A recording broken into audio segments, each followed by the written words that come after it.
Hello everyone, it's week 3 of the nature prompt in the Facebook group, the Mixed Media Emporium, and I want to make some embellishments and enhancements for the journals that I started in week 1. Of course, last week I was dyeing pages as well that I'll be using for the signatures, and let's try and put some of this together today.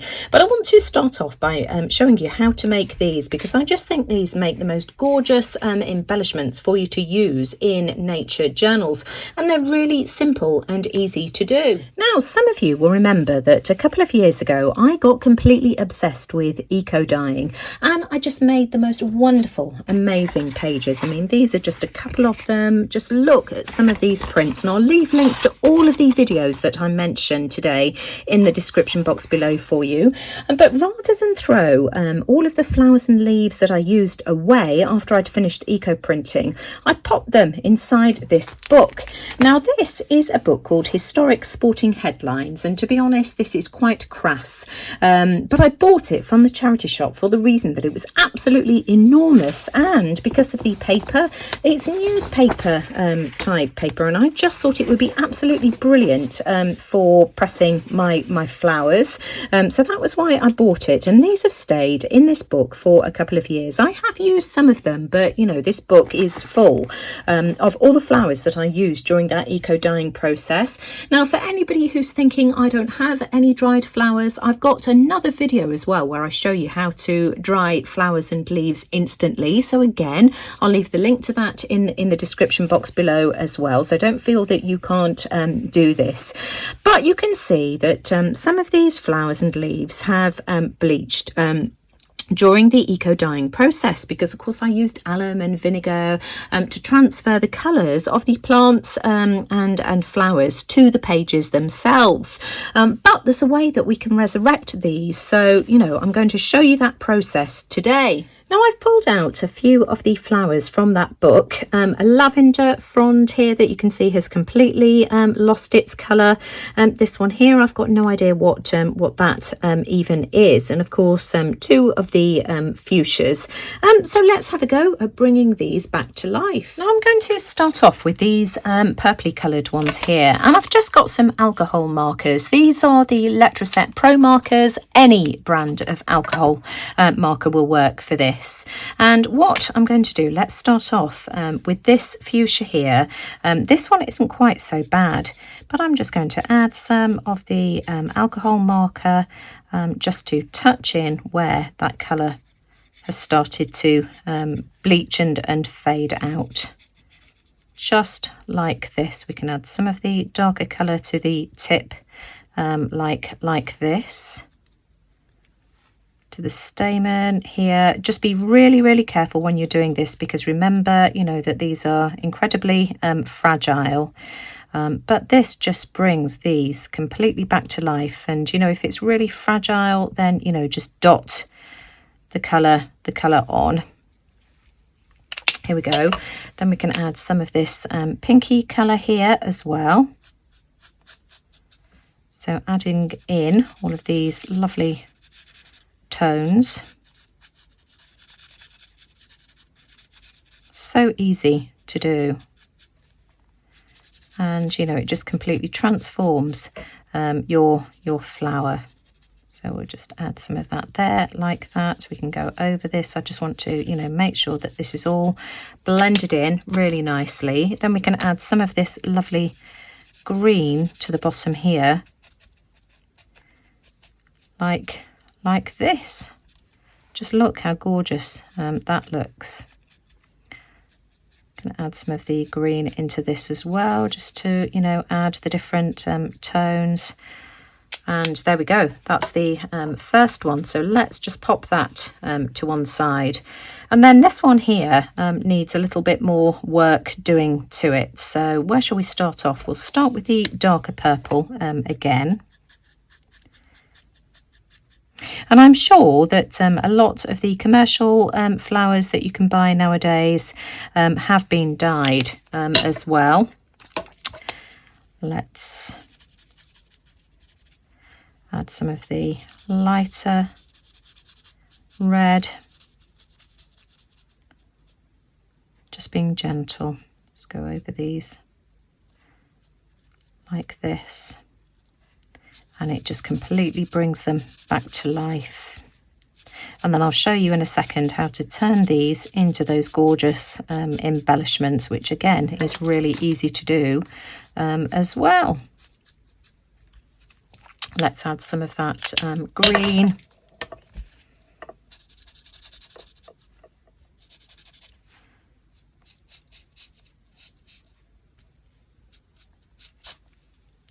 And again, I just think it's really nice just to add some of these colours into the body of the flower as well, just to, you know, tie everything together. I just love how that looks. Isn't that just gorgeous?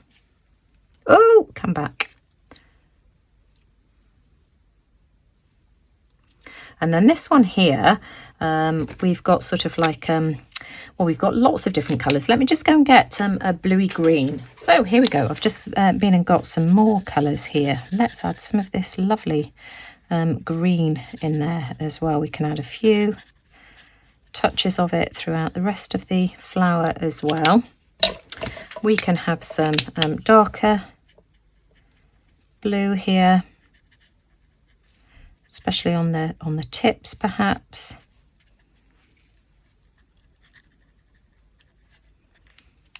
Just be careful because these are just so delicate.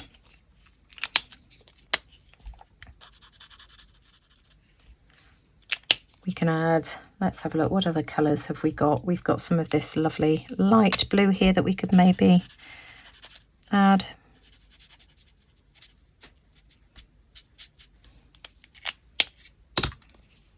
And maybe some of this red as well. I think this one is more purple, so I'm going to stick with the purple colour. And then we can come in with some of that lovely green then just to do the leaves.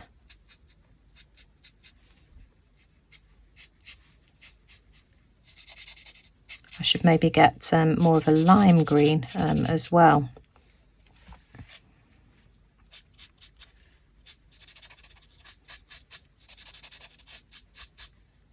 So I've added alcohol markers to all of those flowers, including some lavender fronds. That was how those had faded as well.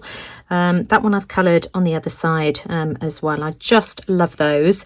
I've got no idea what that one even was, but I just think they look absolutely beautiful and it's brought them back to life. So let me just show you how to turn these into these gorgeous embellishments. So let's have a play around with this one here.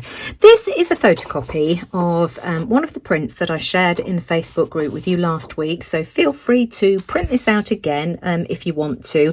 I've just played around with the colourings of this on my printer because that was the colour that I used for the journal cover last week. So this is the same print. I've just played around with the contrast.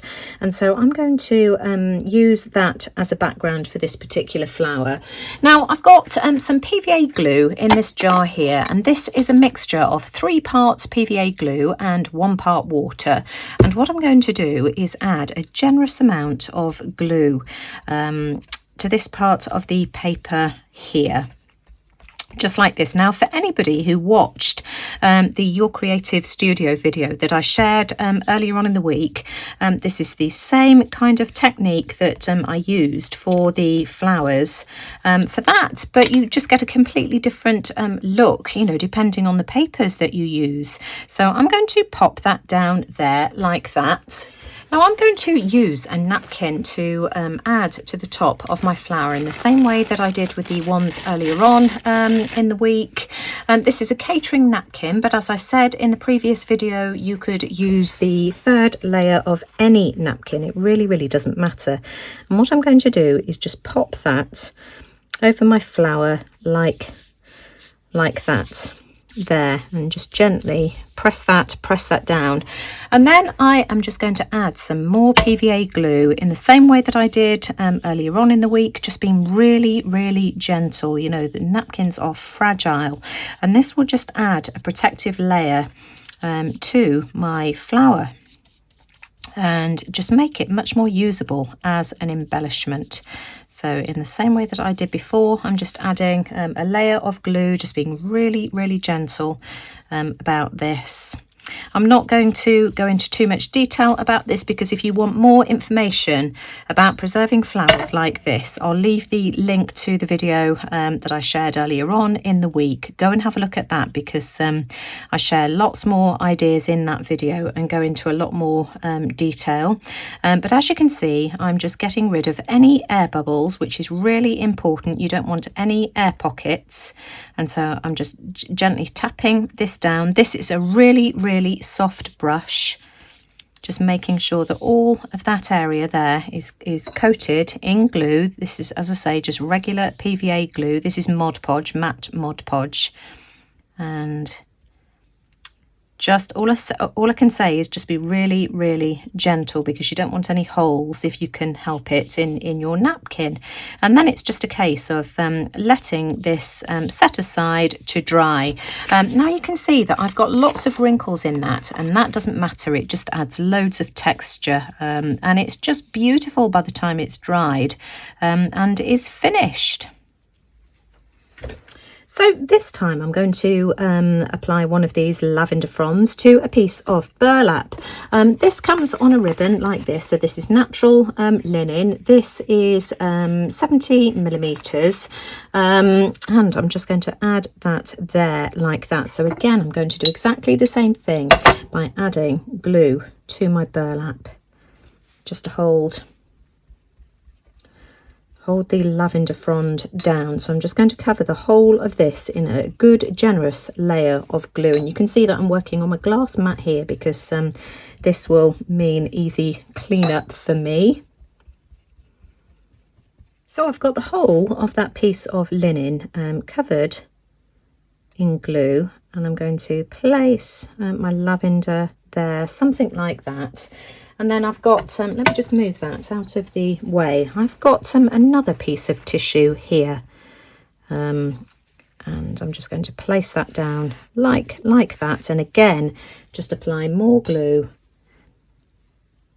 being really, really gentle to get into all those little nooks and crannies, being careful not to tear it. So just going in with a really light, gentle touch. And as I say, if I get loads of wrinkles, that's fine. It doesn't matter. Now, as I've said, it's really important that you get rid of any air pockets. So I'm just pressing gently along the stem like this, just to make sure that that's nice and flush. Exactly the same around the head of the lavender here like this, just to get rid of any air pockets there too. So I think that's pretty much done. This, as I say, is a really, really soft brush. So I'm just going to set this to one side now to dry. Now this is how the first one is looking after about 20 minutes of drying. So you can see where those white areas were, they're starting to dry clear. So I'm just going to go ahead now and trim around this, and then I'm just going to leave that until it's completely dried solid. It's dry enough now for me to press the leaves down as well, just to make sure that everything is completely firmly attached. Now it's almost dry, but not quite, but I just want to round the corners like this. We'll do the opposite ones, and as you know, I always turn this over just because it just makes it more even. So that's what that looks like. Now you can still see some of the white of the napkin showing through. Now that will turn clear over time. You can see the difference here, but I just took this one step further, and I'll show you how I did this. I'm just going to go over the leaves again, just with the marker like this, just to brighten it up again, and it leaves that lovely milky look in the background, but just really sort of brightens up the leaves. And so I'm going to go over the whole of the area, same as I did before. what a difference that makes, you see. So this is completely dry now and wrinkled around the edges, but that's fine. We don't need to worry about that. And I just want to ink it with some Distress ink. This is frayed burlap. I love this colour because it's not too dark. So we'll just go all the way around the edge like this. And then I want to mount it on some watercolour paper. Now I want to mount my embellishment on some cotton rag paper. This is a piece of 320 GSM Caddy paper, cotton rag paper. Caddy spelt K-H-A-D-I, K-H-A-D-I. Caddy paper comes in different weights. As I say, this is 320 GSM. This is Caddy paper as well, with which is a much thinner weight. I really like this stuff, but this is just perfect for mounting things on. It's quite inexpensive as well. I got mine from eBay, I think, or maybe even Amazon. I'm not quite sure. I've had this for quite a while. I'm going to just tack this down loosely, just using a glue stick, because I just want it in the centre, because I'm going to sew around the edges. So I'm just going to pop that down there. Like that. So hold that firmly down in place, and then I'm just going to tear around the edge like this, using my thumb as a guide. So that's that one. I'm really happy with how that looks. So we'll pop that to one side. And then this is pretty much dry now as well. So all I'm going to do now is just tear the napkin away from the edge of the burlap. Just like this, and it should tear away really easily, and we can just sort of, you know, pull out any bits that have got a bit stuck in the ruffles. Now this one needs trimming at the bottom, so let me just grab my scissors. So we'll trim this, and then I'm just going to pull some of these strands out as well, if I can, just to make it roughly at the bottom. I'll do this off camera because this is going to be a bit tricky because of the glue, but it will come if I work at it. So I've just ruffled around the bottom of this one too, and cut some more Caddy paper, and I'm just going to sew around the edges of both of these. And so here are the finished embellishments now that they've been sewn around the edges. I just love those. I think they're gorgeous. This one here isn't quite dry. If you compare it to this one here, you can see how much darker this one here is. This one is also much sturdier and stiffer. So this one still needs to dry out a bit, but wouldn't that make a gorgeous bookmark? I just love that. Or even a tag, if we sort of, you know, put a little tab on the top. I'm not quite sure what I shall do with this one yet, but you know, here's the other two as well. So we've got 4 absolutely beautiful embellishments. Now I want to decorate the cover of this journal here, and I don't know whether you can remember, in the first video where I created the cover, I showed this piece of lace here, and I just really still like the idea of having that on the front. I do want it to wrap around the spine like that. So what I'm going to do is turn it round the opposite way, use some fabric tag, which I'm just going to add to this line here first. Let me just undo this. My nib is probably going to need wiping. Here we go. And we'll just add a bead of glue sort of all the way along that line there. This will just, you know, help avoid having too much glue going where we don't want it, and then we can secure it in place afterwards. But you know, this is a start. So there we go, pop that to one side. And then what I'm going to do is very carefully centralise the pattern, which is about there. And I'm just going to line this edge here with the top of my journal. There we go. I think that's about right. I think I've got that pretty much even. And I'm just going to let that sit for a minute or two until the glue grabs. So that's pretty much stuck there. And then what I want to do, let's just wipe the nib again. We've got some dribbles, is just add some glue just to the outside edge of the scallop here. These are the denser areas, so the glue isn't going to show as much. But obviously I don't want it to lift and cause issues. So we'll just apply some like this. That should be enough. You don't need a huge amount of glue, just enough to hold everything in place. Then I'm going to flip it over and I'm going to do the same to these dense areas here. So we've got these little buds. We can add some glue to that, and all along this thicker line here as well.